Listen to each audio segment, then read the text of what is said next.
Edukimi mjedisor në definimin e tij shkencor të cilën e ka dhënë William Stapi, një pedagog i njohur mjedisor amerikan në vitin 1969, thotë se qëllimi i edukimit mjedisor është që të krijojë te nxënësit në radhë parë, të fëmijët dhe të rinjit dije, të krijojë vetdije, por edhe motiv për të punuar në drejtim të zgjidhjes së problemeve mjedisore. Pra janë 3 fjalë kyçe: dija, vetdija ose ndërgjegjja dhe motivi.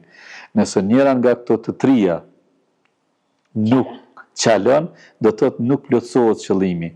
Ne mund ta kemi dijen, por nëse na mungon motivi që të punojmë për të zgjidhur problemet që ne i dimë që ekzistojnë, ato probleme do të mbesin aty.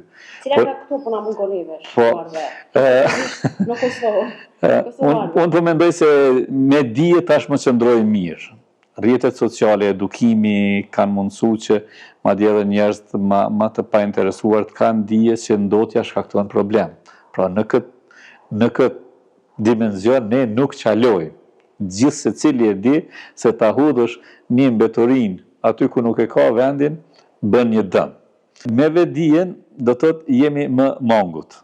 Ndërsa ajo që shpesh po e shoh që po na mungon është motivi për të punuar në drejtim të këtyre zgjedhjeve mjedisore. Çka nënkupton kjo? Për me argumentu, po du ta bëj atë krahasimin që pothuajse është bërë tashmë e njohur se qytetari ynë shtëpinë dhe brendinë e saj e mban shumë pastër. Kemi kalu edhe një hap tjetër që edhe oborrin ton tashmë, shtëpitë individuale ku i kemi mbajmë shumë pastër, i rregullojmë shumë.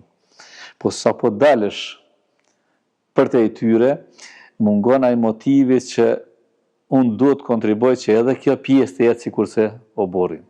Nëse me masat, me veprimet që po i bëjmë në drejtim të një edukimi më të mirë mjedisor, arrijmë që ta zgjojmë dhe ta mbajmë të zgjuar motivin se ne jemi pjesë dhe mund të kontribojmë në zgjidhjen e problemeve mjedisore, atëherë unë besoj se në dekadat në vijim situata mjedisit do të ndryshojë.